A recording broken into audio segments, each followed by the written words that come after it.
अस्सलामुअलैकुम वरहमतुल्लाहि वबरकातुहू। नाज़रीन, उम्मीद करता हूँ सब खैरियत आफियत के साथ होंगे। आइए इंशाअल्लाह अज़्ज़ा व जल्ल आज की इस वीडियो में उर्दू किताब जन्नती ज़ेवर का पार्ट नंबर 184 पढ़ेंगे।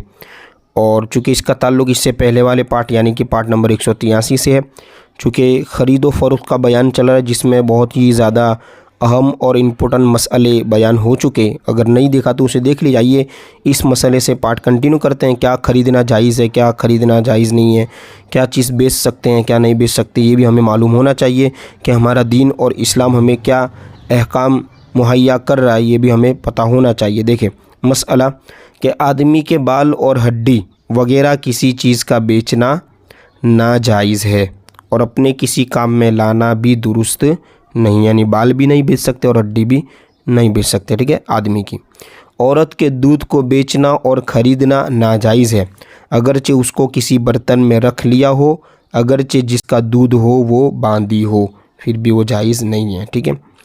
इसी तरह देखिए खिंजीर के बाल, उसकी खाल वगैरह उसके किसी जुज़्व का बेचना और ख़रीदना हराम और उसकी बै बातिल है, यानी ख़रीदना बै करना है। ठीक है।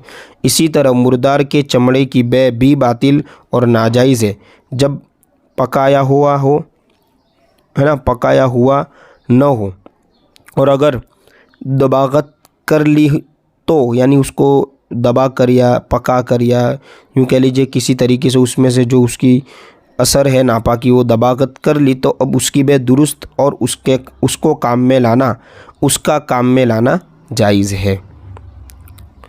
तेल नापाक हो गया, उसकी बै जायज़ है और खाने के अलावा उसको दूसरे काम में लाना जायज़ है। इसी तरह मगर ये ज़रूरी है कि बेचने वाला ख़रीदार को तेल के नापाक होने की इत्तला दे दे, ताकि इत्तला मतलब बता दे, ताकि ख़रीदार उसको खाने के काम में न लाए। और इस वजह से भी ख़रीदार को मुत्तला करना ज़रूरी है कि तेल नापाक होना ऐब है और बेचने वाले पर लाजिम है कि ख़रीदार को सौदे के ऐब पर मुत्तला कर दे, यानी बता दे जो उसमें मसला हो वो ऐब बता दे, मुत्तला कर दे। नापाक तेल मस्जिद में जलाना जायज़ नहीं, घर में जला सकते हैं। नापाक तेल का चिराग जलाकर इस्तेमाल करना अगरचे जायज़ है मगर बदन या कपड़े पर जहाँ भी लग जाएगा नापाक हो जाएगा और बदन या कपड़े को पाक करना पड़ेगा।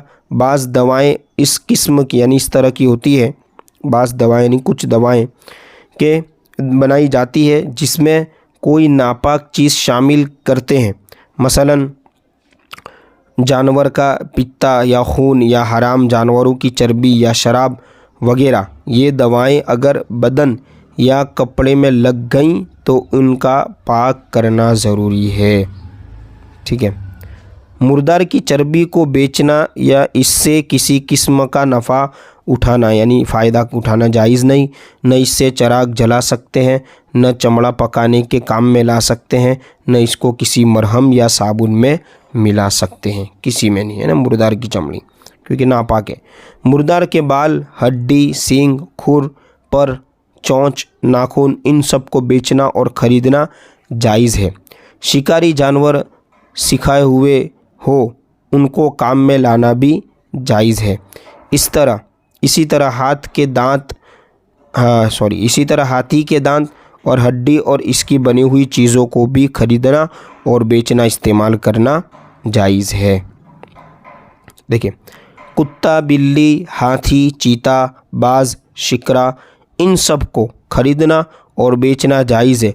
शिकारी जानवर, है ना, सिखाए हुए हो या बग़ैर सिखाए हुए, इनको ख़रीदना और बेचना जायज़ है मगर ये ज़रूरी है कि वो सिखाए जाने के काबिल हो। ठीक है। इसी तरह देखें